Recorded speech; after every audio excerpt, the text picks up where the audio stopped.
जय हिंद दोस्तों, आज की वीडियो में हम लोग जो खान सर का क्वेश्चन किलर बुक का हिस्ट्री का सीरीज चला रहे थे लोग, इसमें आज का वीडियो हम लोग का ये तीसरा वीडियो होने वाला है। और ये जो पिछले वीडियो में हम लोग 18 नंबर क्वेश्चन कवर कर चुके हैं लोग, और वह जो क्वेश्चन था बौद्ध धर्म से संबंधित था।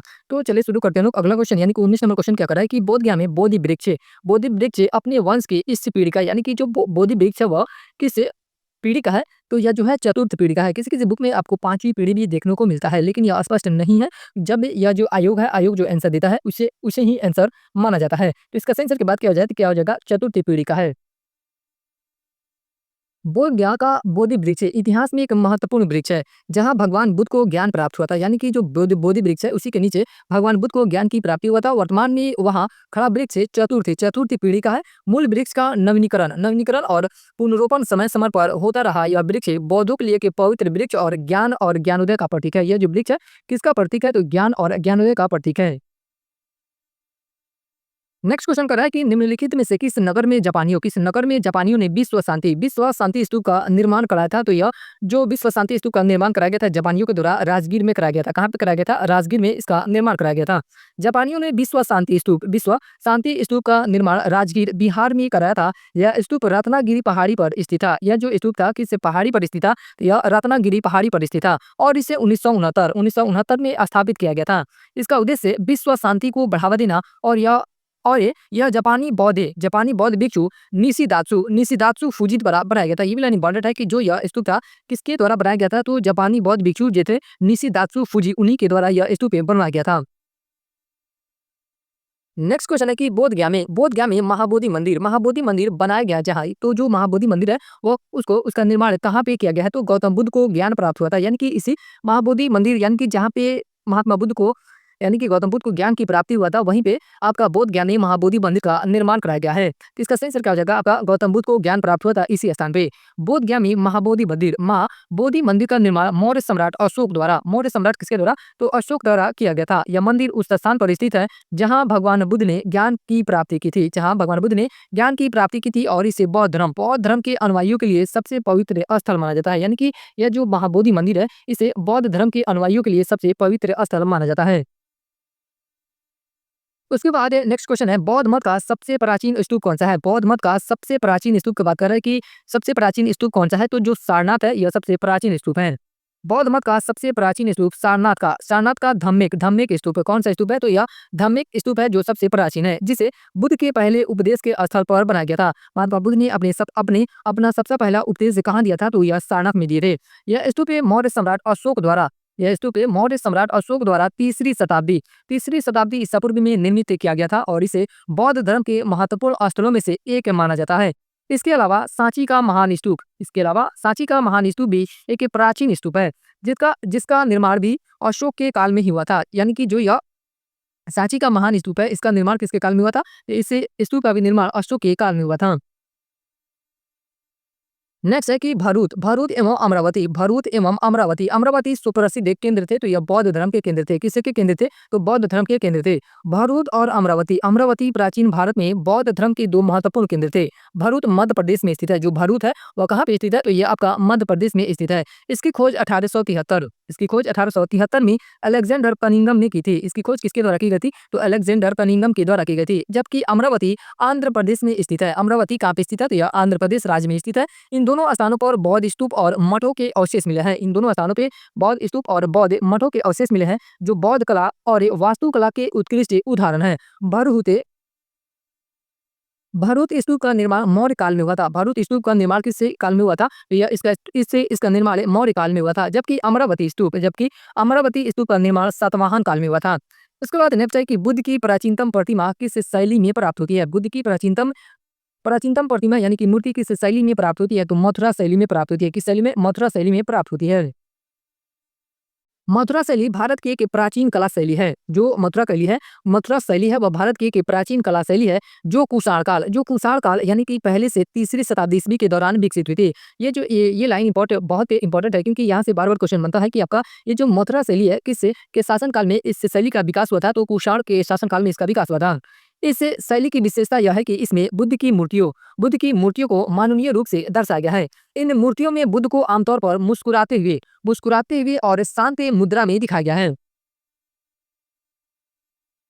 नेक्स्ट है कि निम्नलिखित में से कौन-सी बात बौद्ध धर्म में तथा जैन धर्म में समान नहीं है? तो जो आत्मदमन है यह बौद्ध एवं जैन दोनों में समान नहीं है। बाकी ये दोनों अहिंसा को मानते हैं और वेदों के प्रति इनकी उदासीनता है और रीति-रिवाजों की अस्वीकृति है। यानी कि यह तीनों आपका सत्य है, बाकी ये आपका जो आत्मीय दमन है, इन दोनों में समान नहीं है। बौद्ध धर्म और जैन धर्म दोनों ही अहिंसा, वेदों के प्रति उदासीनता और रीति-रिवाजों की अस्वीकृति जैसे सिद्धांतों को साझा करते हैं। आत्मदमन के मामले में दोनों धर्मों के दृष्टिकोण भिन्न है। बौद्ध धर्म में आत्मदमन को मोक्ष प्राप्त करने का एक महत्वपूर्ण साधन नहीं माना जाता है। जो बौद्ध धर्म में आत्मदमन को मोक्ष प्राप्त करने का एक महत्वपूर्ण साधन नहीं माना जाता है। वहीं जैन भिक्षु और नन कठोर तपस्या करते हैं, जैसे उपवास और शारीरिक पीड़ा, ताकि वे अपने कर्मों को नष्ट कर सके और मोक्ष प्राप्त कर सकें। उसके बाद नेक्स्ट क्वेश्चन है कि बुद्ध के जीवन की 4 महत्वपूर्ण घटनाओं और उनसे संबंधित 4 स्थानों का नीचे उल्लेख है। ये दोनों स्तंभ 1 और स्तंभ 2 में अंकित है। आपको इनको सुमिल करना है, यानी कि सुमिलित करना है। तो पूछ रहा है कि जन्म, महात्मा बुद्ध का जन्म कहाँ हुआ था? तो इनका जन्म की बात करें तो इनका जन्म लुम्बिनी में हुआ था।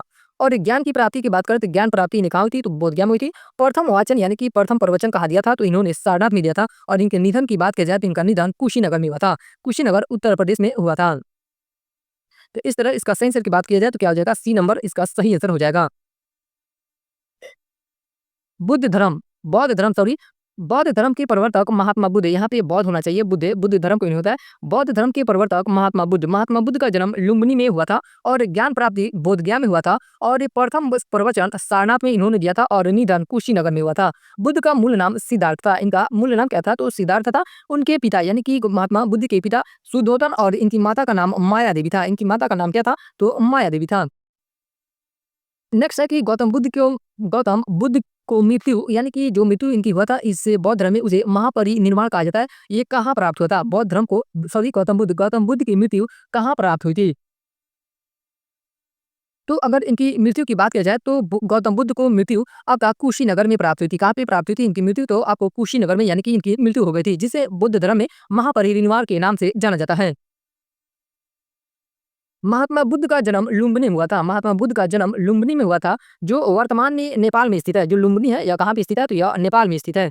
उन्होंने बोधगया में ज्ञान प्राप्त किया और सारनाथ में अपना पहला उपदेश दिया। अपना पहला उपदेश कहाँ दिया था? तो सारनाथ में दिया था।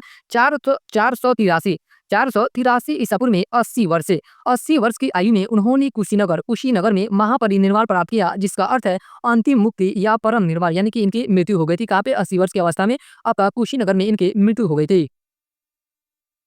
नेक्स्ट क्वेश्चन है कि गौतम बुद्ध को एक देवता का स्थान किस राजा के युग में प्राप्त हुआ था? तो जो कनिष्क था, कनिष्क के शासनकाल में इन्हें एक देवता के स्थान के रूप में प्राप्त हुआ था। गौतम बुद्ध को एक देवता का स्थान कनिष्क के युग में प्राप्त हुआ। कनिष्क के शासनकाल में बौद्ध धर्म 2 प्रमुख शाखाओं में विभाजित हो गया। पहला था आपका हीनयान, जिसे थेरवाद भी कहते हैं, और दूसरा था महायान। बौद्ध धर्म में बुद्ध को एक देवता के रूप में पूजा जाता है। जो महायान बौद्ध है, उस जो महायान शाखा है, इसमें बौद्ध धर्म में बुद्ध को एक देवता के रूप में पूजा जाता है। यानी कि महायान में गौतम बुद्ध को एक देवता के रूप में पूजा जाता है, जबकि थेरवाद यानी कि हीनयान में बौद्ध धर्म में बुद्ध को एक महान शिक्षक के रूप में माना जाता है। कनिष्क के महायान बौद्ध धर्म का अनुयायी था। यहाँ से भी क्वेश्चन बनता है कि जो कनिष्क था वह किस शाखा को मानता था? तो यह महायान शाखा को मानने वाला शासक था, कनिष्क। उसके बाद है नेक्स्ट क्वेश्चन कि संघ किसके पवित्र स्थल है? कौन सा संघ? संघ जो है वह किसके पवित्र स्थल है? तो यह बौद्ध पौधों के पवित्र स्थल है। संघ बौद्ध धर्म में भिक्षुओं और भिक्षुणियों का समुदाय है, जो बौद्ध धर्म के अनुयायी होते हैं। ये पवित्र स्थल होते हैं जहाँ बौद्ध धर्म का अध्ययन, साधना और उपदेश दिए जाते हैं, और यह बौद्ध धर्म के प्रसार में महत्वपूर्ण भूमिका निभाते हैं। नेक्स्ट क्वेश्चन है कि गौतम बुद्ध के संवादों की भाषा क्या थी? तो इनकी जो संवादों की भाषा थी, पाली थी। कौन सी भाषा थी? पाली थी। बौद्ध धर्म में पाली भाषा का प्रयोग इसलिए किया गया क्योंकि यह उस समय आम लोगों की भाषा थी। कौन से लोगों की भाषा थी? तो आम लोगों की भाषा थी। पाली में बौद्ध धर्म के प्राचीन ग्रंथ त्रिपिटक लिखे गए हैं। जो त्रिपिटक लिखा गया है वह किस भाषा में लिखा गया है? तो वह पाली भाषा में लिखा गया है। पाली भाषा को भारत की सबसे पुरानी ज्ञात लिपि ब्राह्मी लिपि में लिखा जाता था। यानी कि अगर पाली भाषा की लिपि की बात की जाए तो आपका ब्राह्मी लिपि हो जाएगा। थेरवाद बौद्ध धर्म का पवित्र भाषा भी पाली है। जो थेरवाद बौद्ध धर्म का पवित्र भाषा क्या है? तो यह पाली है। कुछ महायान परंपराओं में संस्कृत भाषा का भी प्रयोग हुआ है, विशेषकर उत्तर भारत और मध्य एशिया में। नेक्स्ट है कि निम्न में से कौन सा एक बौद्ध धर्म का संप्रदाय नहीं है। तो जो यह दिगंबर है, यह बौद्ध धर्म का संप्रदाय नहीं है, यानी कि यह आपका जैन धर्म का संप्रदाय है। दिगंबर और श्वेतांबर ये जैन धर्म के संप्रदाय हैं। बाकी आपका महायान, हीनयान और थेरयाल ये तीनों जो है यह बौद्ध धर्म के संप्रदाय हैं। दिगंबर बौद्ध धर्म का संप्रदाय नहीं है, यह जैन धर्म का एक संप्रदाय है। बौद्ध धर्म के मुख्य संप्रदाय महायान, हीनयान और थेरवाद हैं। भारत में बौद्ध धर्म का नौयान संप्रदाय है। भारत में बौद्ध धर्म का जो क्या कौन सा संप्रदाय है, तो ये नौयान संप्रदाय है, जिसे भीमराव अम्बेडकर ने स्थापित किया था। नौयान संप्रदाय को किसके द्वारा स्थापित किया गया था, तो डॉक्टर भीमराव अम्बेडकर के द्वारा स्थापित किया गया था। नेक्स्ट क्वेश्चन है कि भगवान बुद्ध ने ज्ञान प्राप्त करने के लिए लंबे वर्षों तक ये तपस्या और साधना में व्यतीत किया। तो ये लंबे वर्षों तक ये कहाँ पे ये व्यतीत किए थे, तो गया में किए थे। कहाँ पे किए थे, गया में और बोधगया में। और ये कितने वर्षों तक किए थे, तो लगभग आपका 29 वर्षों तक ये किए थे। सॉरी 29 वर्षों तक नहीं किए थे, सॉरी आपका 29 वर्ष में इन्होंने गृह त्याग कर दिया था और 6 वर्षों तक ये तपस्या किए थे। कितने वर्षों तक तपस्या किए थे, 6 वर्षों तक ये तपस्या किए थे। भगवान बुद्ध को 6 वर्षों तक एक कठोर तपस्या के बाद बोध गया, यह कहाँ पे, तो ये आपका बिहार राज्य में है। बोध गया में ज्ञान की प्राप्ति हुई थी। इन्होंने 29 वर्ष की उम्र में गृह त्याग कर दिया, यानी कि घर छोड़ दिया था। और इनके प्रथम गुरु वैशाली के अलार कलाम थे। इनके प्रथम गुरु की बात करें तो कौन थे, तो वैशाली के अलार कलाम थे। और दूसरे गुरु रुद्र के रामपुत थे, राजगिरी के थे। दूसरे गुरु कौन थे महात्मा बुद्ध के, तो रुद्र के रामपुत थे। और वो कहाँ के थे, तो राजगिरी के थे। महात्मा बुद्ध के द्वारा सर्वाधिक उपदेश श्रावस्ती में, यानी कि उत्तर प्रदेश, ये श्रावस्ती कहाँ पे है, तो ये उत्तर प्रदेश में, यहीं पे सर्वाधिक उपदेश दिए गए थे। एवं प्रथम उपदेश इनके द्वारा सारनाथ, वाराणसी, उत्तर प्रदेश में दिया गया था। कहाँ पे दिया गया था, तो सारनाथ में प्रथम उपदेश दिया गया था। नेक्स्ट क्वेश्चन है कि सिद्धार्थ ने किस धर्म की स्थापना की। सिद्धार्थ यानी कि गौतम बुद्ध ने किस धर्म की स्थापना की, तो बौद्ध धर्म की इन्होंने स्थापना की थी। बौद्ध धर्म के संस्थापक गौतम बुद्ध इनके बचपन का नाम क्या था, तो सिद्धार्थ था। उनका जन्म लगभग 563 ईसा पूर्व लुम्बिनी, वर्तमान में यह नेपाल में है, लुम्बिनी में शाक्य गणराज्य, कौन से गणराज्य में, तो शाक्य गणराज्य के राजा सुधोधन और रानी महामाया के घर में हुआ था। 35 वर्ष की आयु में बोध गया के निकट पीपल के पेड़ के नीचे ज्ञान प्राप्त किया, जिससे बुद्ध कहलाए, जिससे वे क्या कहलाए, यानी कि जब उन्हें ज्ञान प्राप्त हुआ तब वही वे बुद्ध कहलाए।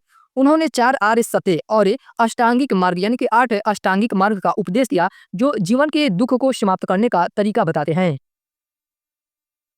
नेक्स्ट क्वेश्चन है कि बौद्ध साहित्य लिखा गया है। बौद्ध साहित्य किस भाषा में लिखा गया है, तो ये आपका पाली भाषा में लिखा गया है। बौद्ध साहित्य पाली भाषा में लिखे गए हैं। किस भाषा में लिखे गए हैं, तो पाली भाषा में लिखे गए हैं। बौद्ध साहित्य में मुख्यतः भगवान बुद्ध के उपदेशों का संग्रह है। जो बौद्ध साहित्य है, इसमें किसके उपदेशों का संग्रह है, तो भगवान बुद्ध के। बौद्ध धर्म का प्रमुख ग्रंथ त्रिपिटक भी पाली भाषा में ही लिखा गया है। त्रिपिटक किस भाषा में लिखा गया है, तो ये भी पाली भाषा में लिखा गया है।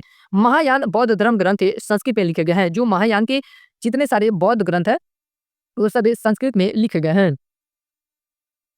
नेक्स्ट क्वेश्चन है कि बौद्ध धर्म को किसने प्रोत्साहन दिया। बौद्ध धर्म को किसने प्रोत्साहन दिया, तो कनिष्क के द्वारा इसका प्रोत्साहन दिया गया था। किसके द्वारा, कनिष्क के द्वारा।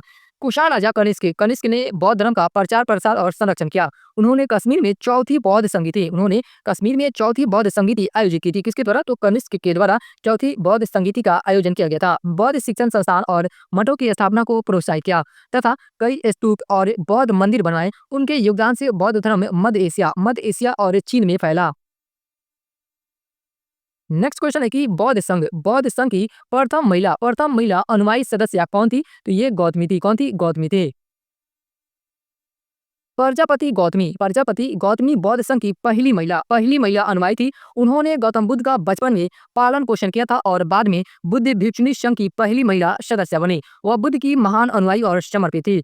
नेक्स्ट क्वेश्चन है कि शाक्य वंशियों द्वारा बनाया गया बौद्ध स्तूप कहाँ स्थित है, तो ये आपका पिपराहवा में स्थित है। कहाँ पे स्थित है, पिपराहवा में स्थित है। पिपरावा उत्तर प्रदेश के सिद्धार्थनगर जिले में स्थित है। यह बौद्ध पुरातात्विक स्थल के रूप में प्रसिद्ध है, जहां उत्खनन से यह पता चला है कि बुद्ध की राख का वह हिस्सा दफन किया गया था, जिसे अनेक शाक्त वंशों को दिया गया था। नेक्स्ट क्वेश्चन है कि बौद्ध हिंदू एवं जैन शैलकृत गुफाएं एक साथ कहाँ विद्यमान है, तो ये एलोरा की जो गुफाएं हैं, यहाँ पे इन बौद्ध हिंदू एवं जैन शैलकृत गुफाएं एक साथ विद्यमान है। एलोरा गुफा मंदिर वह स्थान है जहाँ हमें तीन धर्मों के मंदिर मिलते हैं। ये धर्म कौन कौन से हैं, तो ये आपका बौद्ध धर्म है, जैन धर्म एवं हिंदू धर्म। यह मंदिर महाराष्ट्र के औरंगाबाद में स्थित है। यह मंदिर कहाँ पे है, कि औरंगाबाद में स्थित है। यहाँ 34 गुफाओं का एक समूह है, जिनमें 17 हिंदू धर्म, 12 बौद्ध धर्म और 5 जैन गुफाएं हैं। यानी कि इन 34 गुफाओं में 17 जो गुफाएं ये हिंदू धर्म से संबंधित है और 12 जो गुफाएं वो बौद्ध धर्म से संबंधित है और जो 5 गुफाएं हैं वो जैन धर्म से संबंधित है। ये गुफाएं विभिन्न धर्मों के सह अस्तित्व और धार्मिक सहिष्णुता का प्रमाण है। नेक्स्ट क्वेश्चन है कि बौद्ध शब्दावली में धर्म चक्र परिवर्तन से क्या निर्देशित होता है? तो धर्म चक्र किसे कहा जाता है? तो बुद्ध ने जो प्रथम उपदेश दिया था, उसे ही बुद्ध का प्रथम उपदेश को ही धर्म चक्र परिवर्तन कहा जाता है। इसका सही उत्तर कहा जाएगा बुद्ध का प्रथम उपदेश। गौतम बुद्ध ने अपना प्रथम उपदेश सारनाथ में दिया था। कहाँ पे दिया था? सारनाथ में दिया था। इससे प्रथम उपदेश को प्रथम धर्म चक्र परिवर्तन के नाम से जाना जाता है। गौतम बुद्ध के द्वारा सर्वाधिक उपदेश से श्रावस्ती श्रावस्ती यहाँ पे श्रावस्ती होना चाहिए। श्रावस्ती जो उत्तर प्रदेश में है वहां पे दिए गए थे। इसका अर्थ है धर्म के चक्र को चलाना, यानी कि धर्म चक्र परिवर्तन का अर्थ क्या होता है कि धर्म के चक्र को चलाना, यानी बुद्ध की शिक्षाओं को प्रसारित करना। नेक्स्ट क्वेश्चन है कि सारनाथ एक पर्यटन स्थल है। सारनाथ क्या है? तो यह एक प्रकार का पर्यटन स्थल है जहां बुद्ध मंदिरों के भग्नावशेष से पाए जाते हैं। यह किसके निकट स्थित है? यानी कि सारनाथ किसके निकट स्थित है? यह वाराणसी के निकट स्थित है। कहाँ पे? वाराणसी के निकट स्थित है। सारनाथ वाराणसी के पास स्थित एक महत्वपूर्ण बौद्ध तीर्थ स्थल है। सारनाथ वाराणसी के पास स्थित एक महत्वपूर्ण बौद्ध तीर्थ स्थल है, जहाँ भगवान बुद्ध ने अपना पहला उपदेश, जिसे धर्म चक्र परिवर्तन कहा जाता है, यानी कि भगवान बुद्ध ने अपना पहला उपदेश दिया था यहीं पे सारनाथ में। यहाँ बुद्ध मंदिरों के भग्नावशेष और धार्मिक स्तूप भी हैं, जो बौद्ध धर्म के अनुयायियों के लिए आकर्षण का केंद्र है। नेक्स्ट क्वेश्चन है कि अशोक के समय कौन सी बौद्ध संगीति हुई थी? अशोक के समय कौन सी बौद्ध संगीति हुई थी? तो यहाँ इसके समय में तीसरी बौद्ध संगीति का आयोजन किया गया था। प्रथम बौद्ध संगीति के अध्यक्ष कौन थे? तो महाकश्यप थे। कौन थे? महाकश्यप थे। द्वितीय बुद्ध सभा यानी कि द्वितीय बौद्ध संगीति का आयोजन हुआ था, तो यह वैशाली में हुआ था। कहाँ पे हुआ था? ये वैशाली में हुआ था। तृतीय बौद्ध संगीति के अध्यक्षता किसने की थी? यानी कि तृतीय बौद्ध संगीति के अध्यक्ष कौन थे? तो मोगली पुत्तिस से। कौन थे? मोगली पुत्तिस थे। तृतीय बौद्ध सभा किस स्थान पर बुलाई गई थी? तृतीय बौद्ध सभा किस स्थान पर बुलाई गई थी? तो यह पाटलिपुत्र में बुलाई गई थी। कहाँ पे बुलाई गई थी? पाटलिपुत्र में बुलाई गई थी। नेक्स्ट क्वेश्चन है कनिष्क के शासनकाल में बौद्ध संगीति का आयोजन कहाँ हुआ था? तो इसके शासनकाल में आपका कुंडलवन कश्मीर में हुआ था। यानी कि कुंडलवन कश्मीर में कनिष्क के समय चतुर्थ बौद्ध संगीति का आयोजन हुआ था। चतुर्थ बौद्ध संगीति किसके शासनकाल में हुआ था? तो कनिष्क के शासनकाल में हुआ था। किसके शासनकाल में हुआ था? कनिष्क के शासनकाल में हुआ था। भगवान बुद्ध को भगवान बुद्ध के महापरिनिर्वाण के बाद पहली बौद्ध संगीति हुई थी, तो राजगृह यानी कि राजगीर में हुई थी। कहाँ पे हुई थी? राजगृह यानी कि राजगीर में हुई थी। प्रथम बौद्ध परिषद को बुलाया गया था। प्रथम बौद्ध परिषद यानी कि प्रथम बौद्ध संगीति को किसके द्वारा बुलाया गया था? तो अजात शत्रु के द्वारा बुलाया गया था। किसके द्वारा बुलाया गया था? अजात शत्रु के द्वारा बुलाया गया था। उसके बाद नेक्स्ट यहाँ पे आपका सारा विस्तार दिया गया है, कौन सी बौद्ध संगीति कब हुई थी और किसके शासनकाल में हुई थी और उसके अध्यक्ष कौन थे और किस स्थान पे हुआ था। तो तृतीय जो बौद्ध संगीति हुई थी वह अशोक के शासनकाल में हुई थी। कहाँ पे हुई थी? अशोक के शासनकाल में हुई थी। और एक तरफ यहाँ पे संगीति दिया गया, यानी कि बौद्ध संगीतियों का विवरण दिया गया है और शासक और इसकी अध्यक्षता और इस स्थान, जिसमें सबसे पहले हम लोग देखते हैं प्रथम बौद्ध संगीति कब हुई थी? तो 483 ईसा पूर्व में हुई थी। और उस समय यानी कि कौन शासक थे, किसके शासनकाल में प्रथम बौद्ध संगीति का आयोजन किया गया था? तो अजात शत्रु के शासनकाल में इसका आयोजन किया गया था। और इसकी अध्यक्षता किसके द्वारा की गई थी? तो महाकश्यप के द्वारा इसकी अध्यक्षता की गई थी और यह राजगृह यानी कि राजगीर में हुई थी। द्वितीय बौद्ध संगीति का आयोजन 383 ईसा पूर्व में हुआ था। कब हुआ था? 383 ईसा पूर्व में हुआ था और इसके समय किसके शासनकाल में हुई थी? तो अकालाशोक के शासनकाल में हुई थी। और इसकी अध्यक्षता किसके द्वारा की गई थी? तो शाबक मीर के द्वारा की गई थी। शाबाकामी बहुत सारे बुक में इसका नाम अच्छे से नहीं दिया रहता है, तो आप इसे सबकामी ही याद रखेंगे। और ये कहाँ पे हुई थी? द्वितीय बौद्ध संगीति तो वैशाली में हुई थी। कहाँ पे? वैशाली में हुई थी। नेक्स्ट है तृतीय बौद्ध संगीति। इसका आयोजन 250 ईसा पूर्व में हुआ था। कब हुआ था? 250 ईसा पूर्व में हुआ था। और इस समय कौन शासक था? तो अशोक के शासनकाल में इस बौद्ध संगीति का आयोजन किया गया था। और इसके अध्यक्षता किसके द्वारा की गई थी? तो मोगलीपुत्तिस के द्वारा इसकी अध्यक्षता की गई थी और पाटलिपुत्र में इसकी आस्था यानी कि इसका आयोजन किया गया था। कहाँ पे? पाटलिपुत्र में इसका आयोजन किया गया था। उसके बाद है चतुर्थ बौद्ध संगीति। इसकी बात करें तो ईसा पूर्व की प्रथम शताब्दी में इसका आयोजन हुआ था। कब हुआ था? ईसा पूर्व की प्रथम शताब्दी में इसका आयोजन हुआ था और कनिष्क के शासनकाल में इसका आयोजन किया गया था और इसके अध्यक्ष कौन थे? तो वसुमित्र थे और कुंडलवन कश्मीर में इसका आयोजन किया गया था। कहाँ पे? कुंडलवन कश्मीर में इसका आयोजन किया गया था। नेक्स्ट क्वेश्चन है कि निम्न में से किससे समकालीन ब्राह्मणवादी ब्राह्मणवादी विश्वास में बुद्ध ने पूर्ण आस्था व्यक्त की? तो ये कर्म का जो सिद्धांत है इसमें अपनी आस्था व्यक्त की थी। किसमें? कर्म के सिद्धांत में।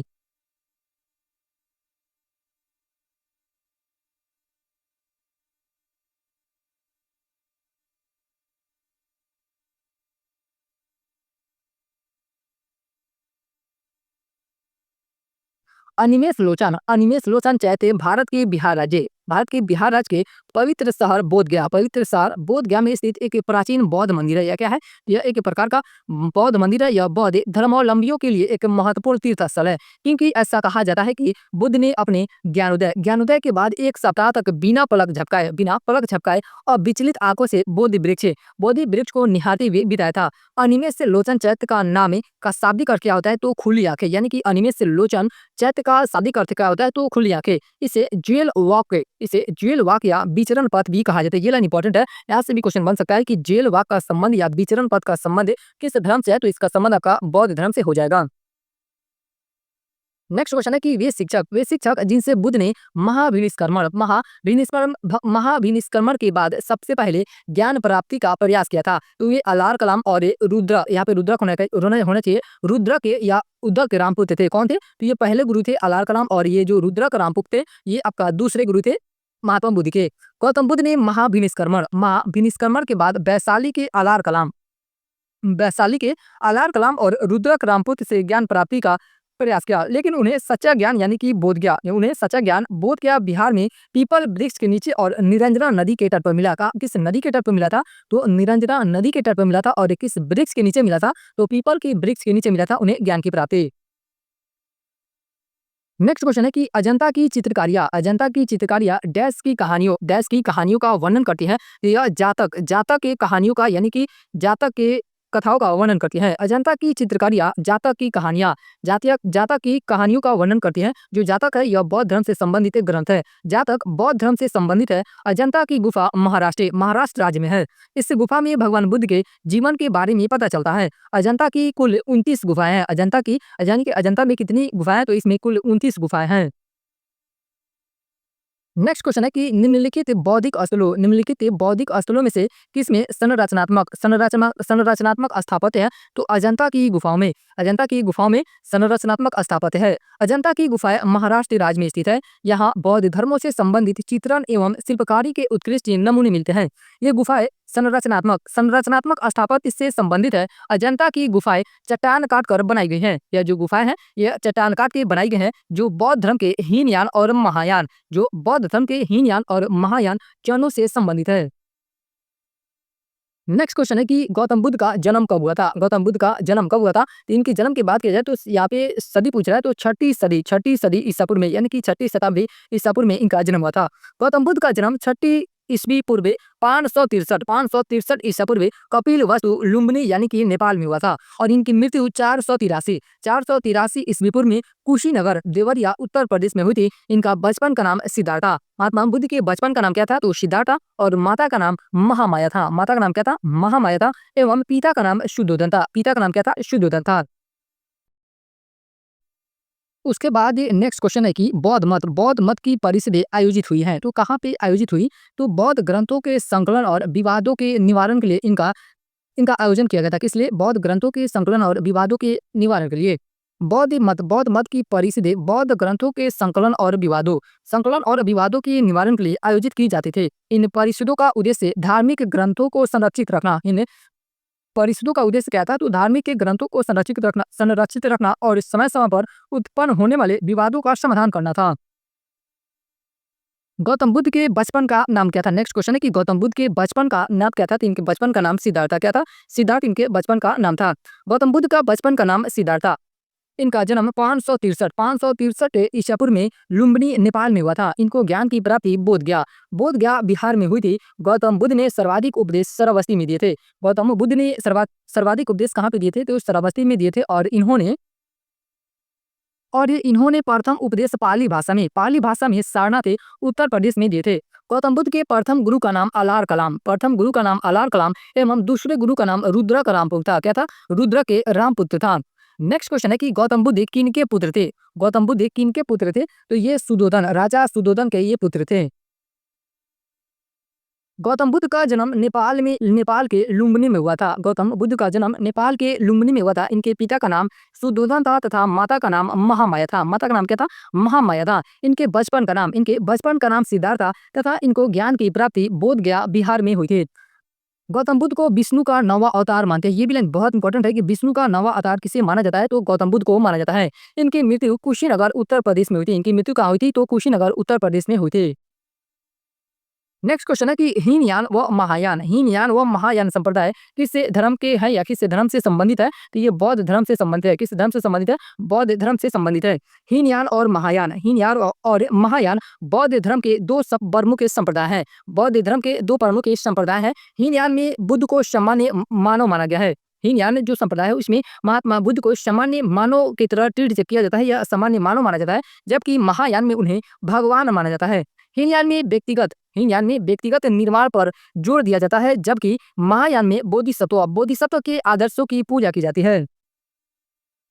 इस प्रकार हम लोग का बौद्ध धर्म से रिलेटेड जितने सारे क्वेश्चन थे हम लोग कवर कर चुके हैं लोग, और हम लोग अब जैन धर्म की तरफ बढ़ते हैं लोग, यानी कि जैन धर्म के क्वेश्चन का एनालिसिस करते हैं लोग, जिसमें सबसे पहला क्वेश्चन कर रहा है कि जैन धर्म के अंतिम तीर्थंकर महावीर की मृत्यु कहाँ हुई थी? तो इनकी मृत्यु की बात करें, इनकी मृत्यु पावापुरी में हुई थी। कहाँ पे हुई थी? पावापुरी में इनकी मृत्यु हुई थी।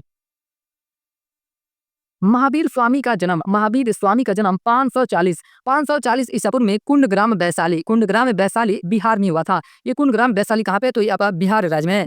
इनका बचपन का नाम वर्धमान था। इनके बचपन का भी नाम पूछता है तो इनके बचपन का नाम क्या था? वर्धमान था। जैन धर्म के 24वें और अंतिम तीर्थंकर भगवान महावीर का निर्वाण कार्तिक कृष्ण अमावस्या को बिहार के नालंदा जिले के पावापुरी में 72 वर्ष की आयु में हुआ था। पावापुरी में जल मंदिर नामक एक प्रसिद्ध मंदिर है जो उस स्थान पर बना है जहाँ महावीर स्वामी का अंतिम संस्कार किया गया था। यह जो मंदिर है जल मंदिर, ये कहाँ पे बना है? तो ये आपका पावापुरी में ही बना है। और क्यों बना है वहाँ पे? क्योंकि महावीर स्वामी का अंतिम संस्कार यहीं पे किया गया था। नेक्स्ट क्वेश्चन है कि जैन धर्म के 23वें तीर्थंकर कौन थे? तो ये पार्श्वनाथ थे। कौन थे? पार्श्वनाथ 23वें तीर्थंकर थे। जैन धर्म के 23वें तीर्थंकर भगवान पार्श्वनाथ थे। उनका जन्म वाराणसी के राजा अश्वसेन और रानी वामा के घर में हुआ था।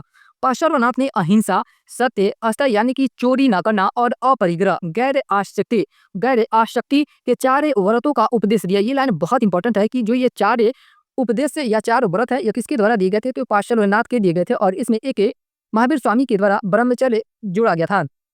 आगे देखते हैं लोग कि 83 दिनों की कठोर तपस्या के बाद उन्होंने झारखंड के समेध शिखर या समेध पर्वत पर कैवल्य यानी कि पूर्ण ज्ञान प्राप्त किया।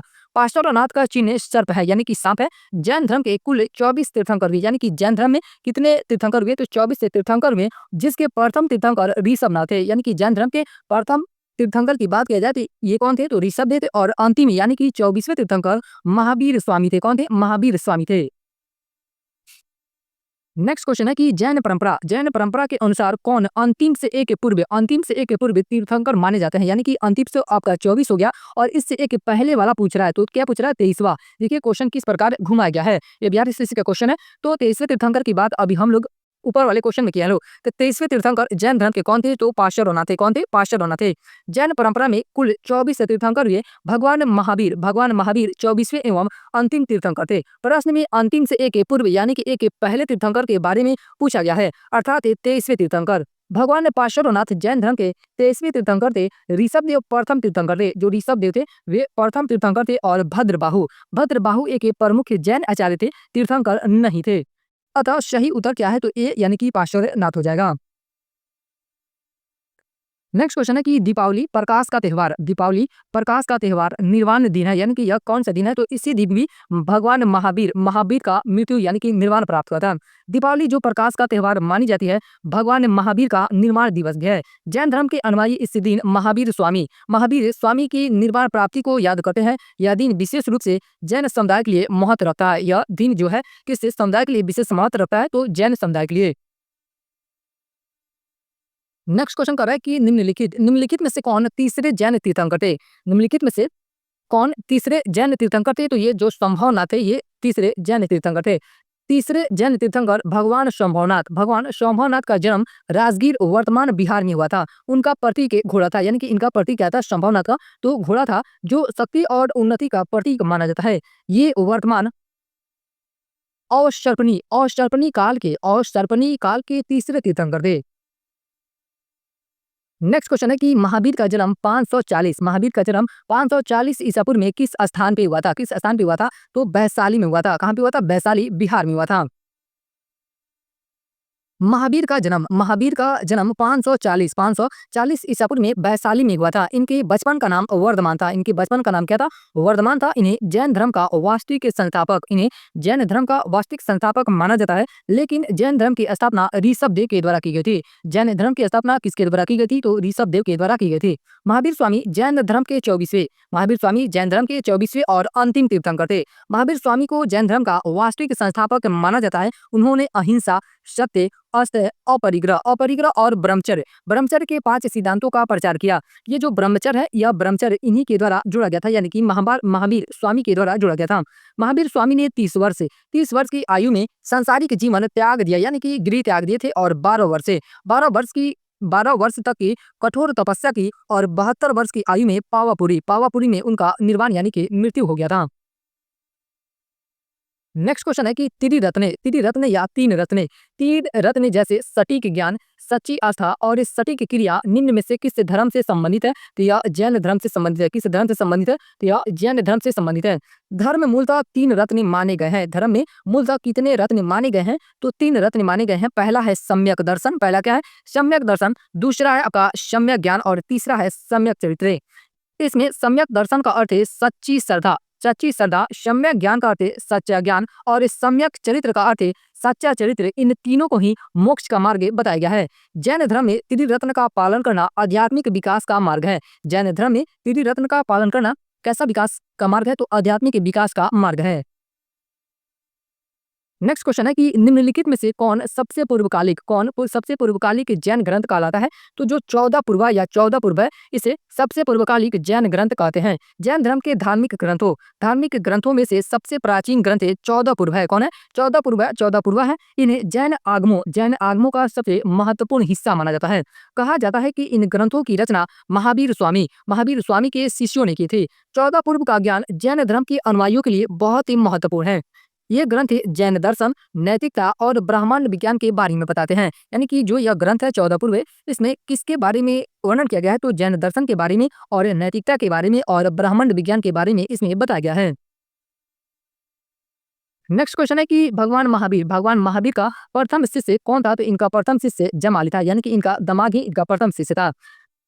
भगवान महावीर के प्रथम शिष्य जमाली थे। कौन थे? जमाली थे। जमाली महावीर स्वामी के दामाद थे। उन्होंने महावीर स्वामी से जैन धर्म की दीक्षा ली थी, और उनके प्रमुख शिष्यों में से एक थे। लेकिन बाद में उन्होंने महावीर स्वामी से मतभेद होने के कारण उनसे अलग होकर एक नए संप्रदाय की स्थापना की थी।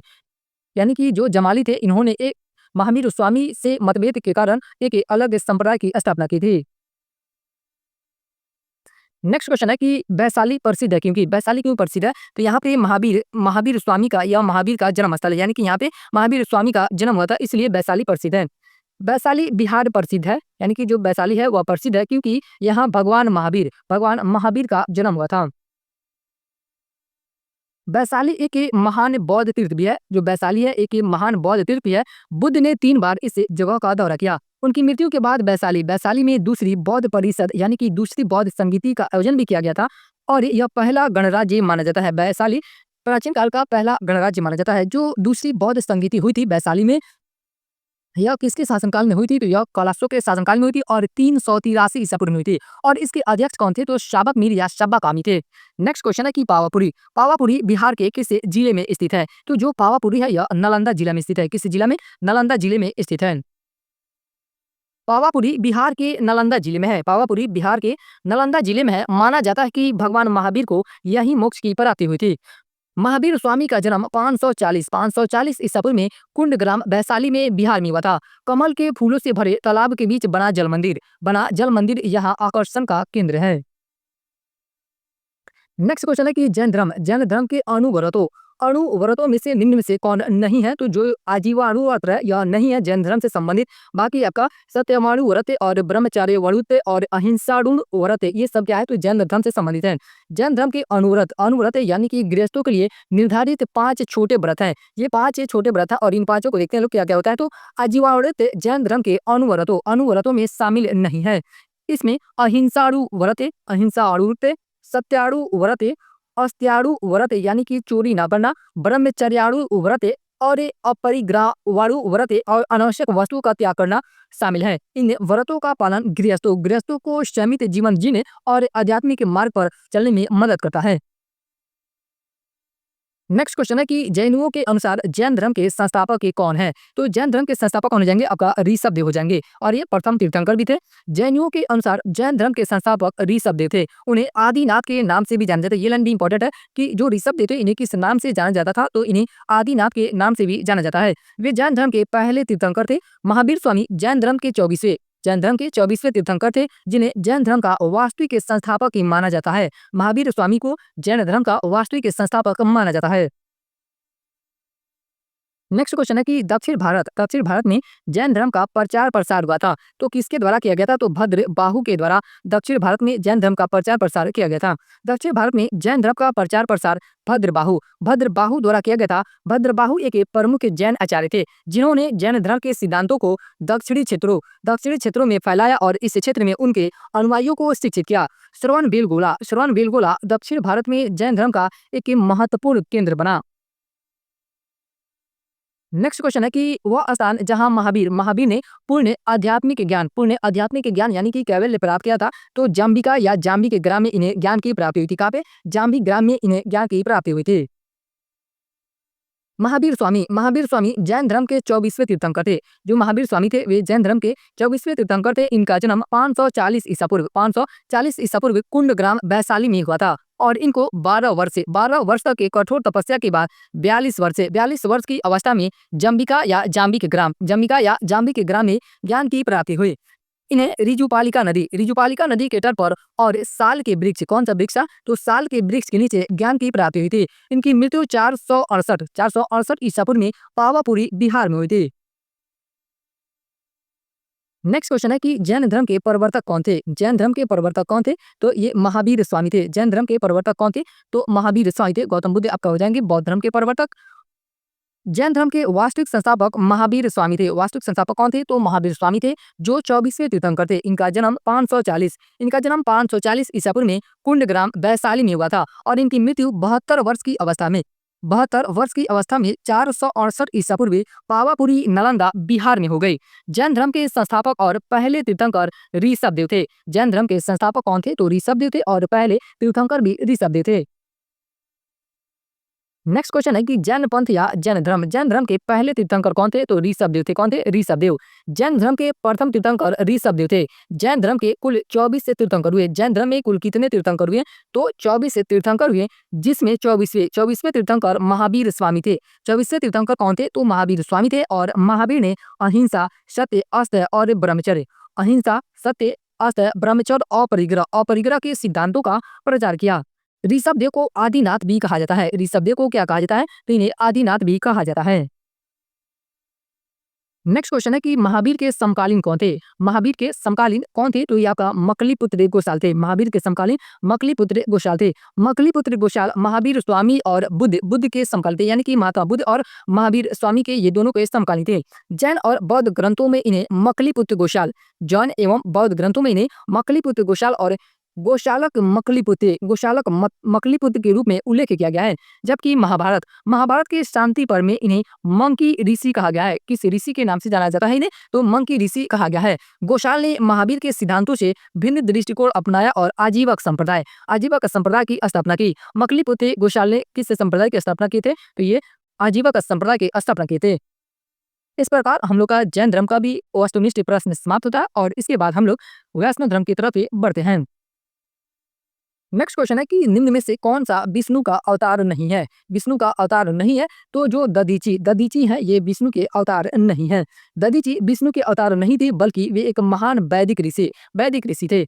मत्स्य, कूर्म और परशुराम, यानी कि ये तीनों मत्स्य, कूर्म और परशुराम विष्णु के अवतार माने जाते हैं। मत्स्य ने पृथ्वी को बचाया, कूर्म ने अमृत मंथन की मदद की और परशुराम ने अत्याचारियों से पृथ्वी को मुक्त किया।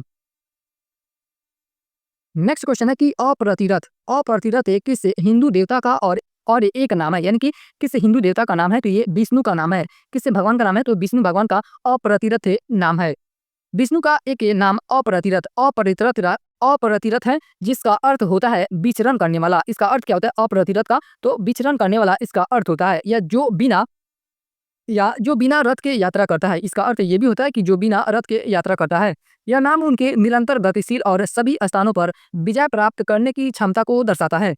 समुद्रगुप्त को अप्रतिरथ उपाधि दी गई थी। किस राजा को, ये भी इंपॉर्टेंट है कि यहाँ से आपका भगवान पूछा है तो कहीं राजा भी पूछ सकता है कि किस राजा को अप्रतिरथ की उपाधि दी गई थी, तो समुद्रगुप्त को दी गई थी, जो उनकी वीरता और युद्ध क्षेत्र में अप्रतिम सफलता को प्रकट करती है। नेक्स्ट क्वेश्चन है कि भागवत संप्रदाय के विकास में किसका योगदान अत्यधिक था। भागवत संप्रदाय के विकास में किसका योगदान अत्यधिक था, तो ये आपका गुप्तों का योगदान अत्यधिक था। भागवत अथवा वैष्णव धर्म का चरमोत्कर्ष गुप्त राजाओं के शासनकाल में हुआ था। गुप्त शासकों ने इसे अपना राज्य धर्म बनाया। अधिकांश गुप्त शासक परम भागवत की उपाधि धारण करते थे। गुप्त काल में भागवत धर्म का व्यापक प्रचार प्रसार हुआ और इस समय कई महत्वपूर्ण धार्मिक ग्रंथों की रचना हुई, जैसे भागवत पुराण की भी रचना हुई। गुप्त शासकों ने वैष्णव धर्म को राजकीय संरक्षण दिया और कई मंदिरों का निर्माण करवाया। उसके बाद ही अगला धर्म है इस्लाम धर्म के वस्तुनिष्ठ प्रश्नों की व्याख्या करते हैं लोग। कड़े इस्लाम सिद्धांत में एक मुस्लिम राज्य का सच्चा शासक होता है, तो कौन होता है, तो सच्चा शासक यानी कि कड़े इस्लाम सिद्धांत में एक मुस्लिम राज्य का सच्चा शासक कौन होता है, तो अल्लाह होते हैं। कौन होते हैं, अल्लाह होते हैं। कड़े इस्लामी के सिद्धांत के अनुसार एक मुस्लिम राज्य का सच्चा शासक वह होता है जो अल्लाह के कानून शरिया के अनुसार शासन करे। शरिया के कुरान और हदीस से प्राप्त नियमों और सिद्धांतों का संग्रह है। शरिया क्या है, तो यह कुरान और हदीस से प्राप्त नियमों और सिद्धांतों का संग्रह है। कड़े इस्लामिक सिद्धांत के अनुसार अल्लाह को एक मुस्लिम राज्य का सच्चा शासक माना जाता है। खलीफा व शानसा मुस्लिम राज्य के प्रबंधक होते हैं। नेक्स्ट धर्म है सिख धर्म। गुरु नानक देव का जन्म किस सन में हुआ था, यानी कि गुरु नानक देव का जन्म कब हुआ था। इनका जन्म की बात किया जाए तो 1469 में हुआ था। कब हुआ था, 1469 में गुरु नानक का जन्म हुआ था। गुरु नानक का जन्म कहाँ हुआ था, इनका जन्म कहाँ हुआ था, तो तलवंडी वर्तमान ननकाना साहिब यानी कि पाकिस्तान में इनका जन्म हुआ था। गुरु नानक का जन्म कहाँ पे हुआ था, तो तलवंडी वर्तमान में कहाँ पे है, तो ये ननकाना साहिब पाकिस्तान में है। गुरु नानक देव सिख धर्म के संस्थापक। इनका जन्म 15 अप्रैल 1469 ईस्वी को हुआ था।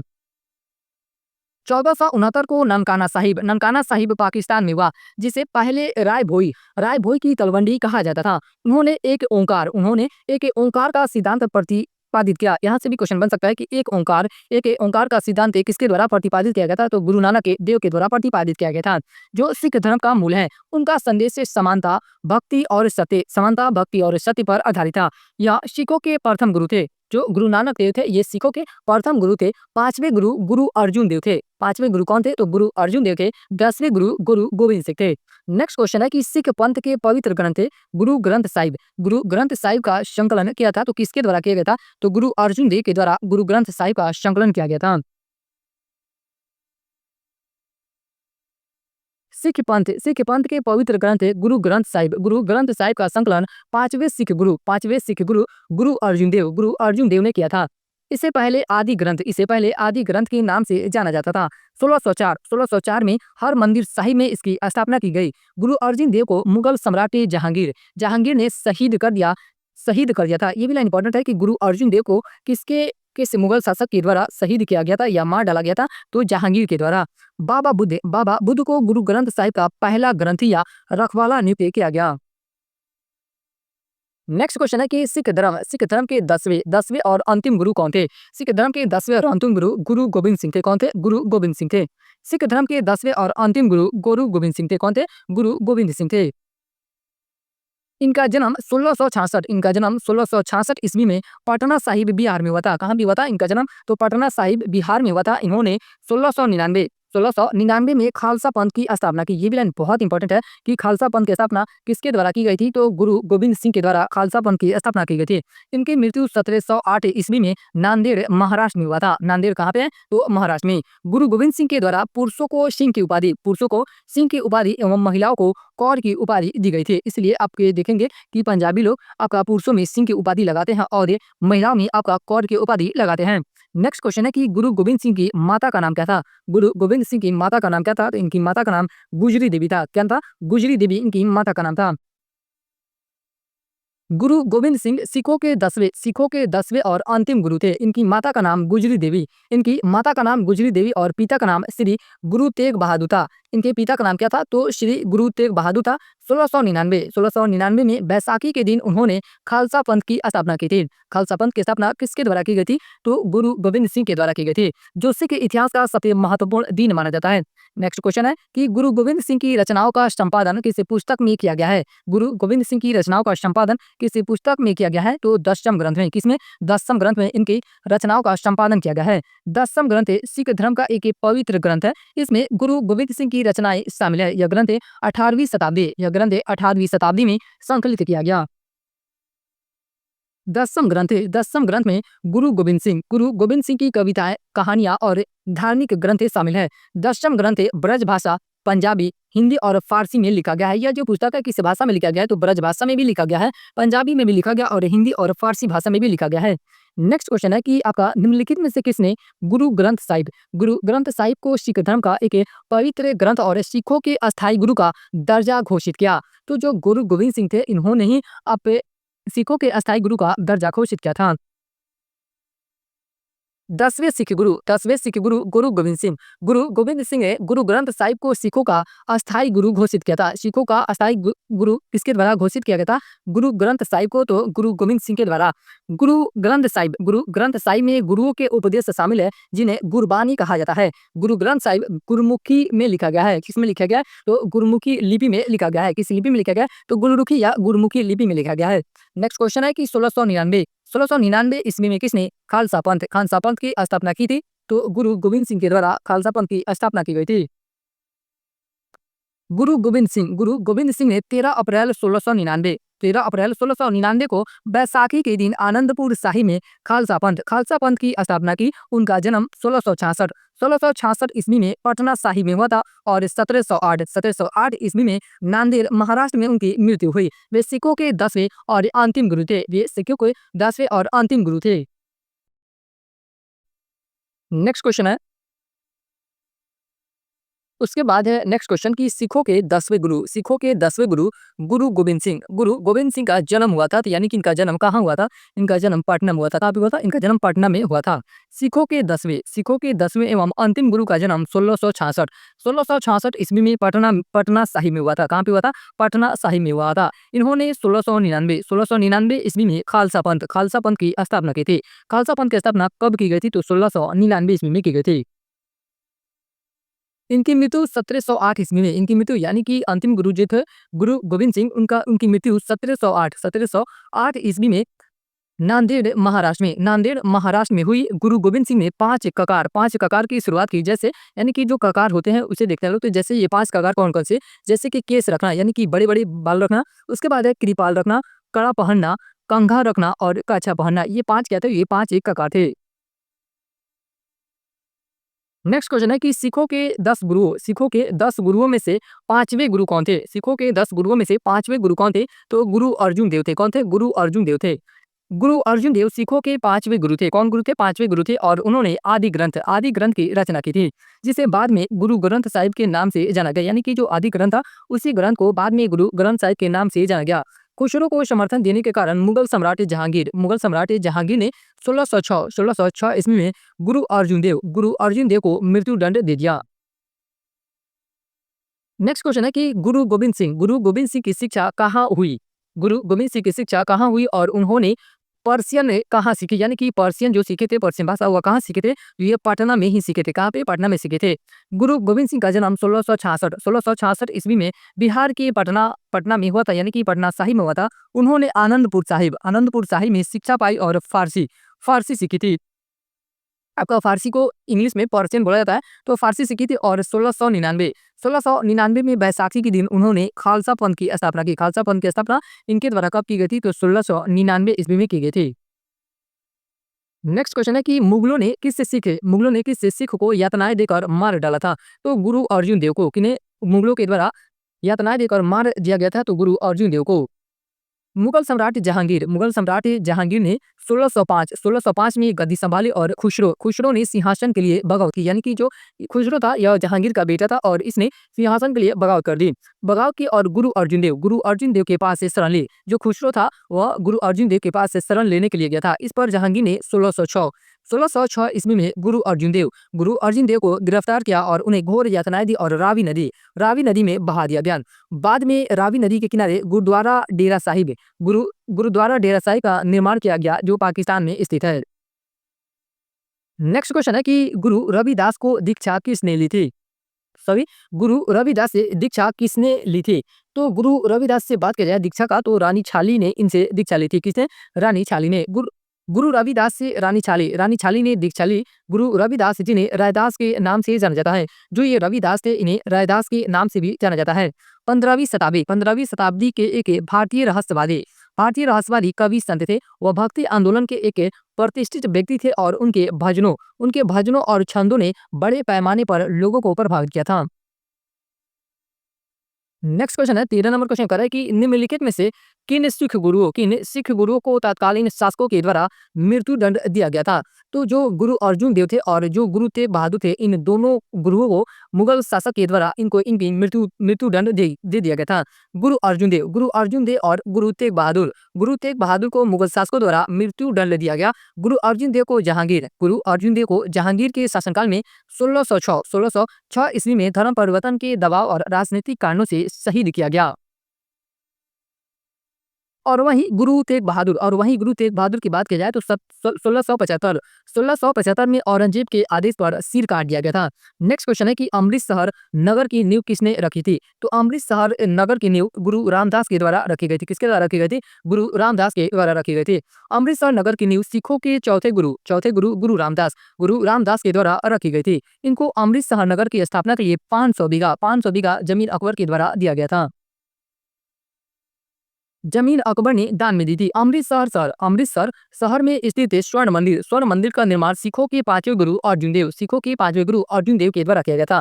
नेक्स्ट क्वेश्चन है कि निम्नलिखित में से किससे सिख गुरु ने गुरुमुखी लिपि की शुरुआत की थी? तो जो गुरु अंगद देव के द्वारा गुरुमुखी लिपि की शुरुआत की गई थी।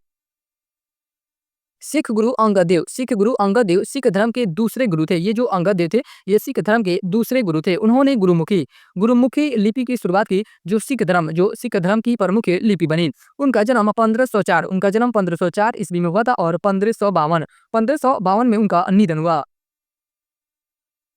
उसके बाद अगला टॉपिक है यानी कि ईसाई धर्म की बात करते हैं लोग। ईसाई धर्म, जिसमें सबसे पहला क्वेश्चन कर रहा है कि सीसु ईसा का गिरजाघर यहाँ पर बनाया गया था, यानी कि यीशु यहाँ पे होना चाहिए। तो इनका जो गिरजाघर बनाया गया था, कहाँ पे बनाया गया था? गोवा में बनाया गया था। शिशु ईसा का गिरजाघर गोवा के कोंकण क्षेत्र में स्थित एक प्रसिद्ध कैथोलिक बेसिलिका है। क्या है? तो यह एक कैथोलिक बेसिलिका है। जो शिशु ईसा गिरजाघर है यह गोवा के कोंकण क्षेत्र में स्थित एक प्रसिद्ध कैथोलिक बेसिलिका है। यह चर्च ऑफ बॉम जीसस के नाम से भी जाना जाता है। यह यूनेस्को विश्व धरोहर स्थल भी है, यानी कि यूनेस्को के विश्व धरोहर स्थल में भी यह शामिल है, शिशु ईसा का गिरजाघर। नेक्स्ट क्वेश्चन है कि हजरत ईसा मसीह यानी कि यीशु को सूली पर किस दिन चढ़ाया गया था? तो इन्हें गुड फ्राइडे को सूली पर चढ़ाया गया था। ईसा मसीह को रोमन सम्राट पोंटियस से पिलातुस के द्वारा 33 ईस्वी में शुक्रवार को सूली पर चढ़ाया गया था। किसी दिन को चढ़ाया गया था? तो शुक्रवार को, इसलिए इसे गुड फ्राइडे भी कहा जाता है। गुड फ्राइडे यानी कि यह खुशी का दिन नहीं होता, यह शोक का दिन होता है। इस दिन को गुड फ्राइडे या पवित्र शुक्रवार कहा जाता है। इसके बाद ईस्टर रविवार को ईसा मसीह के पुनरुत्थान का जश्न मनाया जाता है, जब उन्हें फिर से जिंदा माना जाता है। यानी कि ऐसी मान्यता है कि जो हजरत ईसा मसीह थे इनका मृत्यु नहीं हुआ था। इनका मृत्यु यानी कि यह जो सूली पर चढ़ाया गया था, यह दूसरे इंसान को चढ़ाया गया था इन्हीं के जैसा। इनकी मृत्यु नहीं है और ये दोबारा जिंदा होंगे। इसी खुशी में ईस्टर रविवार को ईसा मसीह के पुनरुत्थान का जश्न मनाया जाता है। उसके बाद है नेक्स्ट टॉपिक कि नए धर्म विचार आजीवक यानी कि आजीवक धर्म के बारे में अब क्वेश्चन डिस्कशन करते हैं लोग। जिसमें सबसे पहला प्रश्न कर रहा है कि आजीवक आजीवक संप्रदाय के बारे में निम्नलिखित पर विचार करें। जिसमें पहला कथन कर रहा है कि मखली गोसाल इसके सबसे महत्वपूर्ण नेता थे, यानी कि मखली पुत्र गोसाल जो थे इसके महत्वपूर्ण नेता, यानी कि यानी कि इसकी स्थापना की थी आजीवक संप्रदाय के।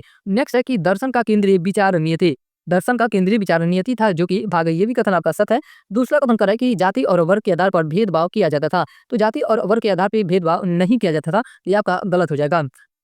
अगला कथन है कि आजीवों की बैठकों के लिए नियमित सभाएं होती थी, ये भी आपका कथन सही है। और यहाँ पे क्या पूछ रहा है कि सही कथन, तो ए बी डी या जो कथन है यह सही है। मखली गोशाल 560 से लेकर 484 ईसा पूर्व, यानी कि इनका कार्यकाल की बात किया जाए या शासनकाल की बात किया जाए तो 560 ईसा पूर्व से लेकर 484 ईसा पूर्व तक रहा था। 6ठी सदी के एक प्रमुख आजीवक के दार्शनिक है। उनके दर्शन का केंद्रीय विचार नियति यानी कि भाग था। उनके दर्शन का केंद्रीय विचार क्या था, तो नियति यानी कि भाग था। आजीवक संप्रदाय के सदस्य नियमित रूप से सभा करते थे। आजीवक एक तपस्वी समूह था। जो आजीवक थे वे क्या थे, तो वे एक तपस्वी समूह था। यह भारतीय दर्शन का एक नास्तिक या विषम स्कूल था। यह भारतीय दर्शन का एक नास्तिक या विषम स्कूल था। जाति और वर्ग के आधार पर भेदभाव नहीं किया जाता था। नेक्स्ट क्वेश्चन है कि आजीवक संप्रदाय के संस्थापक थे। आजीवक के संप्रदाय के संस्थापक कौन थे, तो मखली गोसाल थे। मखली गोसाल आजीवक संप्रदाय के संस्थापक थे। आजीवक संप्रदाय एक प्राचीन भारतीय दर्शन है जो नियतिवाद के सिद्धांत पे आधारित था। जो आजीवक संप्रदाय था वह किस सिद्धांत पे आधारित था, तो यह का नियतिवाद के सिद्धांत पे आधारित था। इस संप्रदाय का मानना था कि सब कुछ नियति द्वारा निर्धारित होती है, यानी कि नियति द्वारा यानी कि प्रकृति के द्वारा ही निर्धारित की जाती है और मनुष्य के पास स्वतंत्र इच्छा नहीं है। मखली गोशाल जो महावीर स्वामी के समकालीन थे, यानी कि जो मखली पुत्र गोशाल थे ये महावीर स्वामी के समकालीन भी थे। इस संप्रदाय की स्थापना की थी, यानी कि मखली पुत्र गोशाल के द्वारा आजीवक संप्रदाय की स्थापना की गई थी। नेक्स्ट क्वेश्चन है कि बराबर की गुफाओं का उपयोग किसने आश्रय गृह के रूप में किया था, तो जो आजीवकों ने किया था, यानी कि बराबर की गुफाओं को आजीवकों को ही दान में दिया गया था। बराबर की गुफाएं भारत के बिहार राज्य में स्थित है। किस राज्य में स्थित है, यह बिहार राज्य में स्थित है। ये गुफाएं मौर्यकाल की बात करें तो 322 ईसा पूर्व से लेकर 185 ईसा पूर्व तक इनका शासनकाल रहा था। मौर्य काल की है और इन्हें चट्टानों को काट कर बनाया गया है। इन गुफाओं को चट्टानों को काट कर बनाया गया है। इन गुफाओं का उपयोग आजीवक संप्रदाय के भिक्षुओं द्वारा आश्रय गृह के रूप में किया जाता था। बराबर की गुफाएं भारतीय इतिहास और संस्कृति में एक महत्वपूर्ण स्थान रखती हैं। ये गुफाएं प्राचीन भारतीय वास्तुकला का एक उत्कृष्ट उदाहरण है। उसके बाद ये अगला लेसन है, पांचवा लेसन कर है कि महाजनपद काल। पांचवा लेसन की बात करते हैं लोग, कौन सा लेसन है, महाजनपद काल। जिसमें सबसे पहला क्वेश्चन कर रहा है कि चंपा निम्नलिखित में से किस महाजनपद की राजधानी थी। तो चंपा किसकी राजधानी थी, तो यह अंग की राजधानी कहाँ थी, तो आपका चंपा थी। अंग की राजधानी चंपा थी, जिसे पहले मालिनीपुरी के नाम से जाना जाता था। यह शहर गंगा नदी के किनारे स्थित था और व्यापार का प्रमुख केंद्र था। यह प्राचीन भारत के 16 महाजनपदों में से एक था। यह वर्तमान बिहार राज्य के भागलपुर और मुंगेर जिले में स्थित है। नेक्स्ट क्वेश्चन है कि वत्स महाजनपद की राजधानी कहाँ थी। वत्स महाजनपद की राजधानी कहाँ थी, तो इसकी राजधानी कौशाम्बी थी। वत्स महाजनपद की राजधानी कहाँ थी, कौशाम्बी थी।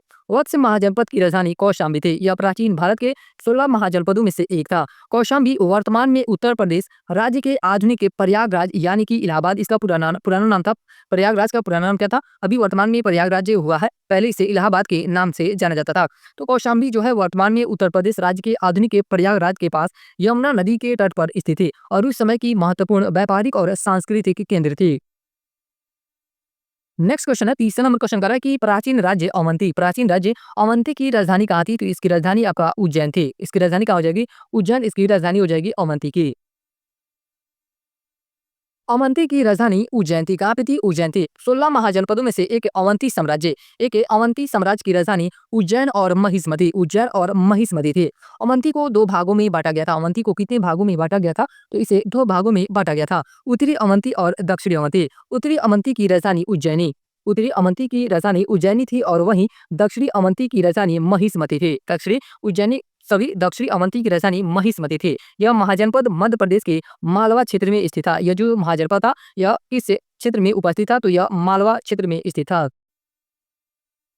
नेक्स्ट क्वेश्चन है कि पुराने लिच्छवी राज्य की राजधानी क्या थी? पुराने लिच्छवी राज्य की राजधानी की बात करें तो इसकी राजधानी वैशाली थी। कहाँ पे थी? वैशाली थी। लिच्छवी वज्जी संघ के थे। जो लिच्छवी थे वे किस संघ के थे? तो वज्जी संघ के थे। उन्हें स्वायत्त दर्जा प्राप्त था। लिच्छवी राज्य की राजधानी वैशाली थी। लिच्छवी राज्य की राजधानी कहाँ थी? तो वैशाली थी, जो वर्तमान बिहार के उत्तर में गंगा नदी के किनारे स्थित है। यह वज्जी महाजनपद की भी राजधानी थी। महात्मा बुद्ध ने अपने जीवन के अंतिम दिनों में प्रवचन दिए थे। वैशाली को विश्व का पहला गणराज्य माना जाता है। ये लाइन बहुत इंपॉर्टेंट है कि विश्व का पहला गणराज्य किसे माना जाता है? तो वैशाली को माना जाता है। वैशाली को विश्व का पहला गणराज्य माना जाता है। नेक्स्ट क्वेश्चन है कि प्राचीन भारत में द्वितीय नगरीकरण से संबंधित क्षेत्र था। तो जो गांगे के मैदान था यह द्वितीय नगरीकरण से संबंधित क्षेत्र था। प्राचीन भारत में द्वितीय नगरीकरण का प्रमुख क्षेत्र गांगे मैदान यानी कि मध्य गंगा घाटी था। यह काल भारतीय इतिहास में महाजनपद युग के नाम से प्रसिद्ध है। इस दौरान 16 महाजनपदों का उदय हुआ था। निम्नलिखित में से कौन सी मत्स्य महाजनपद की राजधानी थी? निम्नलिखित में से कौन मत्स्य महाजनपद की राजधानी थी? तो जो विराटनगर थी वो मत्स्य महाजनपद की राजधानी थी। मत्स्य महाजनपद महाभारत काल का राजनीतिक क्षेत्र था, जिसकी राजधानी विराटनगर थी। जिसकी राजधानी कहाँ थी? तो विराटनगर थी। मत्स्य जनपद एक राजस्थान का जनपद था। मत्स्य जो जनपद था वह कहाँ का जनपद था? तो राजस्थान का जनपद था। यह जयपुर अलवर जिले में फैला हुआ था। यह क्षेत्र पांडव के अज्ञातवास के दौरान भी प्रसिद्ध था। नेक्स्ट क्वेश्चन है, 7वां नंबर क्वेश्चन कर रहा है कि निम्नलिखित में से कौन सा महाजनपद उसकी राजधानी से सुमेलित नहीं है? यहाँ पे क्या पूछ रहा है कि सुमेलित नहीं है। तो वत्स की राजधानी आपका कौशाम्बी थी, ये सुमेलित है। और तीसरा यानी कि सी नंबर अंक की राजधानी चंपा थी। और जो काशी है, काशी की राजधानी वाराणसी थी। ये जो वज्जी है, वज्जी की जो राजधानी थी वह वैशाली थी, पाटलिपुत्र नहीं थी। वज्जी, तो इसका सही आंसर क्या हो जाएगा? वज्जी यानी कि पाटलिपुत्र। वज्जी महाजनपद की राजधानी वैशाली थी। वज्जी महाजनपद की राजधानी कहाँ थी? वैशाली थी, ना कि पाटलिपुत्र। यह भारत के प्राचीन महाजनपदों में से एक था, जहाँ गणतंत्र प्रणाली थी। पाटलिपुत्र मौर्य साम्राज्य की राजधानी थी। जो पाटलिपुत्र थी वह मौर्य साम्राज्य की राजधानी थी। नेक्स्ट क्वेश्चन है कि ईसा पूर्व छठी शताब्दी में विश्व की प्रथम गणतंत्रात्मक एक व्यवस्था कहाँ थी? तो यह वैशाली में थी। विश्व की प्रथम गणतंत्रात्मक व्यवस्था वैशाली में थी। नेक्स्ट क्वेश्चन है कि नेक्स्ट क्वेश्चन क्या कर रहा है कि विश्व का पहला गणतंत्र वैशाली में किसके द्वारा स्थापित किया गया था? तो यह लिच्छवी के द्वारा स्थापित किया गया था। किसके द्वारा स्थापित किया गया था? लिच्छवी के द्वारा वैशाली को स्थापित किया गया था। ईसा पूर्व छठी शताब्दी में विश्व का पहला गणतंत्र वैशाली में लिच्छवी वंश द्वारा स्थापित किया गया था, जिसका शासन एक निर्वाचित विधानसभा द्वारा किया जाता था। यह प्राचीन गणराज्य था, जो अब के बिहार राज्य में स्थित था। जो अब के किस राज्य में स्थित था? तो बिहार राज्य में स्थित था। वज्जी संघ यह 8 गणराज्यों का संघ था। वज्जी संघ जो था यह 8 गणराज्यों को मिलाकर एक संघ बना था। वज्जी संघ की राजधानी वैशाली थी। वज्जी संघ की राजधानी कहाँ थी? तो वैशाली थी। मगध नरेश अजातशत्रु ने लिच्छुओं को हराकर वैशाली पर अधिकार करके इसे अपने साम्राज्य में मिला लिया था। नेक्स्ट क्वेश्चन है कि कौन सा जनपद छठी एवं चौथी शताब्दी ईसा पूर्व के मध्य सबसे शक्तिशाली महाजनपद बना था? तो यह जो मगध था यह छठी एवं चौथी शताब्दी के मध्य सबसे शक्तिशाली महाजनपद बना था।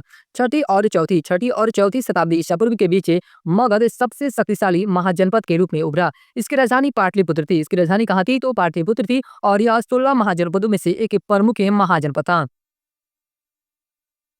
नेक्स्ट क्वेश्चन है कि रामायण और महाभारत में किस राज्य का उल्लेख नहीं है? रामायण और महाभारत में किस राज्य का उल्लेख नहीं किया गया है? तो कौशाम्बी का उल्लेख नहीं किया गया है। बाकी आपका काशी, पंचाल और मगध ये तीनों का उल्लेख मिलता है। रामायण और महाभारत में पंचाल या यह कहाँ पे? तो ये आपका उत्तर प्रदेश में पंचाल, अंग देश, काशी तथा मगध जैसे प्राचीन जनपदों का उल्लेख मिलता है। जबकि कौशाम्बी का उल्लेख महाभारत और वैद जैन ग्रंथों में मिलता है। यानी कि कौशाम्बी जो है या कौशाम्बी का उल्लेख किसमें मिलता है? तो आपका महाभारत और बौद्ध जैन ग्रंथों में मिलता है। यहाँ पे रामायण दे दिया गया है, इसलिए इसका आंसर आपका इसमें नहीं दिया है। अगर यहाँ पे रामायण नहीं रहता, सिर्फ महाभारत रहता तो कौशाम्बी हो जाता। तो कौशाम्बी का उल्लेख महाभारत और बौद्ध जैन ग्रंथों में मिलता है। रामायण में इसका नाम विशेष रूप से नहीं आता है, इसलिए कौशाम्बी का उल्लेख दोनों महाकाव्यों के में समान नहीं है। नेक्स्ट क्वेश्चन है कि निम्न में से कौन सा मिलान सही है? यानी कि एक तरफ मिलान करना है कि मिलान सही है, एक तरफ है उसकी राजधानी दी गई। तो अंग की बात करें तो अंग की राजधानी कहाँ थी? तो इसकी राजधानी आपका चंपा में थी। और काशी, काशी की राजधानी कहाँ थी? तो इसकी राजधानी वाराणसी में थी। कौशल, कौशल की राजधानी श्रावस्ती में थी। और वत्स की राजधानी कौशाम्बी में थी। वत्स की राजधानी कहाँ थी? तो कौशाम्बी में थी। प्राचीन भारत में 16 महाजनपद थे। कितने महाजनपद थे प्राचीन भारत में? तो 16 महाजनपद थे, जो प्रमुख राज्य थे, जो प्रमुख राज्य थे। और एक विशाल क्षेत्र में फैले हुए थे। ये राज्य अफ़गानिस्तान से लेकर कहाँ से कहाँ तक? तो अफ़गानिस्तान से लेकर बिहार तक और हिमालय से गोदावरी नदी तक फैले हुए थे। इनका अस्तित्व लगभग छठी से चौथी सदी ईसा पूर्व के आसपास था। जिसमें देखते हैं लोग अंग की राजधानी चंपा थी, काशी की राजधानी वाराणसी थी, कौशक की राजधानी श्रावस्ती थी और वत्स की राजधानी कौशाम्बी थी। नेक्स्ट क्वेश्चन है कि अंग किसका एक प्राचीन नाम है? तो अंग की बात करें तो बिहार के एक प्रांत का जो यह अंग है, यह बिहार के एक प्रांत है और इसी का प्राचीन नाम क्या है? तो जो अंग है यह बिहार का एक प्रांत है। अंग प्राचीन भारत के 16 महाजनपदों में से एक था। यह वर्तमान बिहार के भागलपुर जिले में है। वर्तमान में इसकी स्थिति की बात करें तो कहाँ पे है? तो भागलपुर में। अंग का उल्लेख सर्वप्रथम अथर्ववेद में मिलता है। ये भी लाइन बहुत इंपॉर्टेंट है कि अंग का उल्लेख सर्वप्रथम किस वेद में किया गया है? तो अथर्ववेद में इसका उल्लेख सर्वप्रथम किया गया है। अंग की राजधानी चंपा को मालिनी कहा जाता था। अंग की राजधानी कहाँ थी? तो इसकी राजधानी चंपा थी और उसे मालिनी कहा जाता था। नेक्स्ट क्वेश्चन है कि कौशाम्बी किस महाजन की राजधानी थी? तो कौशाम्बी जी तो जो कौशाम्बी थी वह वत्स की राजधानी थी। वो किस महाजनपद की राजधानी थी? तो वत्स की राजधानी कौशाम्बी थी। वत्स महाजनपद की राजधानी कौशाम्बी थी। वत्स महाजनपद की राजधानी कौशाम्बी थी, जो वर्तमान में प्रयागराज उत्तर प्रदेश के क्षेत्र में स्थित है। प्राचीन भारत में 16 महाजनपद थे, जो शक्तिशाली और समृद्ध राज्य थे। ये महाजनपद मुख्य रूप से भारत के उत्तरी और पूर्वी क्षेत्रों में फैले हुए थे। नेक्स्ट क्वेश्चन है कि प्रदोत यानी कि चंद्र प्रदोत कहाँ का राजा था? जो यह प्रदोत था कहाँ का राजा था? तो यह अवंती का राजा था। कहाँ का राजा था? अवंती का राजा था। प्रदोत अवंती का राजा था। अवंती प्राचीन भारत का एक महाजनपद था। जो अवंती था वह प्राचीन भारत का एक महाजनपद था, जिसकी राजधानी उज्जैन यानी कि उज्जैन कहाँ पे? तो मध्य प्रदेश यानी कि उसकी राजधानी उज्जैन थे। प्रदोत वंश के संस्थापक प्रदोत थे। प्रदोत वंश के संस्थापक कौन थे? तो प्रदोत थे। प्रदोत वंश को पृथ्वी में भोक्ष्यंती पृथ्वी में भोक्ष्यंती भी कहा जाता है। प्रदोत गौतम बुद्ध और बिंबिसार के समकालीन थे। जो चंद्र प्रदोत थे ये गौतम बुद्ध और बिंबिसार के समकालीन थे। प्रदोत के शासनकाल के दौरान अवंती व्यापार और संस्कृति का एक महत्वपूर्ण केंद्र बन गया। उज्जैनी उज्जैनी शहर व्यापार और शिक्षा का एक प्रमुख केंद्र बन गया।